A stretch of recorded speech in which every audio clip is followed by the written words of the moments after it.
You graduates have every right to expect penetrating words of profound wisdom. Unfortunately, though, I'm going to have to disappoint you and present to you a multiple choice test, the last of your college career. The only consolations that I can offer in presenting the test are that you may consult texts freely, the test is self-scoring, and you have a lifetime at your disposal now to complete it. This exam will be proctored though. The proctors will be two: the community in which you live and, hardest taskmaster of all, your inner self. The question: what do you do with your education now that you have it? And now that it is beginning to become obsolete, even as you sit here? Choose one of 5 possible answers. Choice 1. Put your diploma in a convenient drawer and close the drawer. Put whatever textbooks you might have accumulated in a bookcase and close the bookcase. Put your mind to the dailiness of earning a satisfactory livelihood and close your mind. I should warn you that it will take a bit of doing to follow this course with the rigor that it deserves. You'll have to take care not to read anything except, in the case of men, the sports pages, or in the case of women, columns of household hints. You'll have to choose your friends with extreme care so that you don't rub up against any stimulating personalities. You'll have to build your defenses against a world of complex realities that will insist on trying to intrude on you at the most inconvenient times. But it can be done. I've known college graduates who have achieved it. They've wrapped themselves in an apathy so thick that they're in a position to say, in all truth, no opinion, to any pollster who might question them on any subject. It's a choice that's available to you. Choice 1. Choice 2. Go forth into that waiting world, carefully assess your prevailing opinions, and then conform. Forget this theoretical nonsense they've been feeding you here. You'll have your degree. That certifies that you're educated. Let it go at that.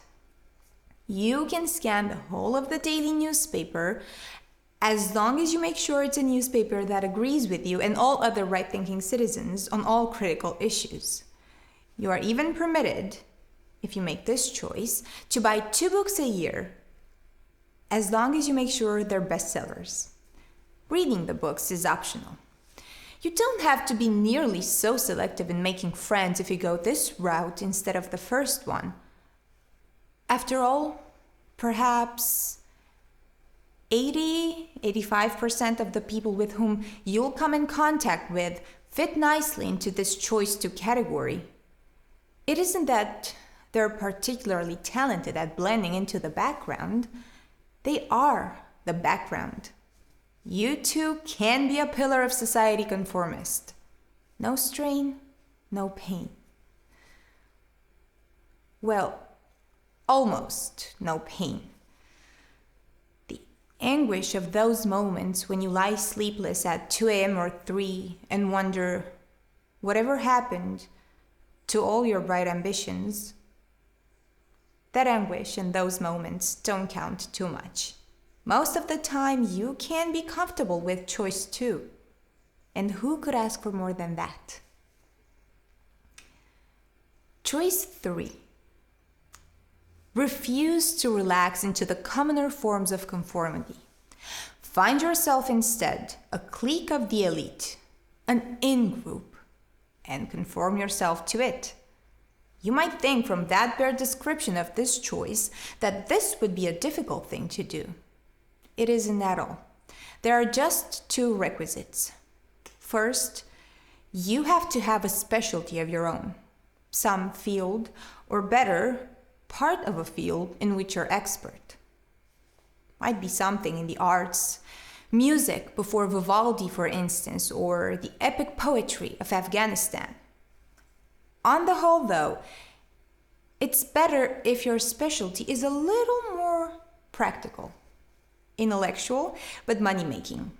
Then, to that specialty, whatever it is, you add a dedication for everything that is avant-garde and an amused contempt for everything else that isn't. You mustn't read the daily papers, or at a minimum, you mustn't admit it if you do. No bestsellers, of course. Although you should read enough to be able to say it nauseated you so much, you couldn't finish it. Choice 4. Choice 4, though, offers an alternative for those who cannot erase their political, social, economic consciousness. Join an extremist group. There is real effort involved in this at the very beginning. You'll have to study the various groups that present themselves to you and make your initial commitment. The beauty of this choice, though, is that once you've made it, you can turn off your thinking and let yourself be carried by the forward surge of what is obviously a significant issue. Say you link yourself to the far right. Your enemies are immediately identified for you. They're all the people who don't agree with you. You know immediately what to oppose: income taxes, aid to foreign nations, movement for mental health, and any squeamishness of dropping nuclear bombs at will or whim. Say you link yourself to the far left. Your enemies are immediately identified for you. They're all the people who don't agree with you.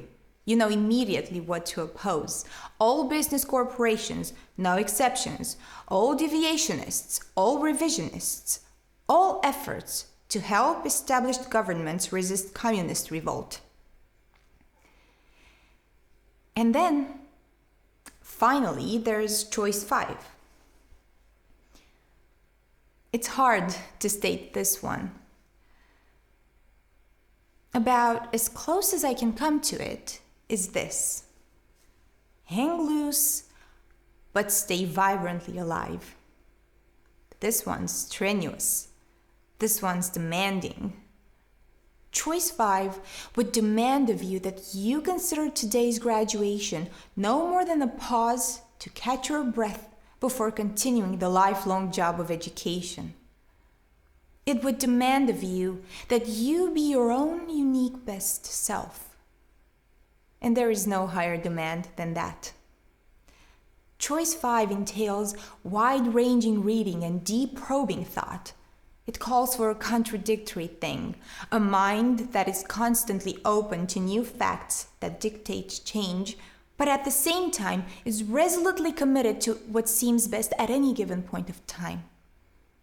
It calls for human involvement, a compassionate concern for everyone on this fast-shrinking little planet of ours, and for the generations to come. It calls for the resolute rejection of all stereotypes and insists on the thoughtful examination of even the most widely held assumptions that are too easily taken for granted. If only choice 5 would involve only one thing or the other thought or action, it would be ever so much easier. It doesn't, though. It involves both. And if that weren't bad enough, this choice usually brings with it a certain amount of inner ache, because this way is the lonely way. But choice 5 people are never fully comfortable. They are nagged at by their realization that they could be wrong. They're prodded by their recognition that they've still so much more to learn, and even more than that, to understand. They're made restless by their knowledge that no matter how much they do, there's still so much more left to be done. Choice 5 people have to live constantly with an acceptance of the fact that there are no simple answers in this world because there are no simple questions. This makes life exciting for them, challenging, at least intermittently rewarding. But comfortable? No. I would not urge Choice 5 on any of you graduates. It asks so much of you. Any of the other 4 will see you through to age 60 or 65, retirement, and a modest pension. They might easily do better than that and make you rich. In dollars, that is. 5 is there, though, one of the multiple choices on the test. If any of you in this class wishes to make that 5th choice, I wish you'd let me know about it. You, I'd like to know better.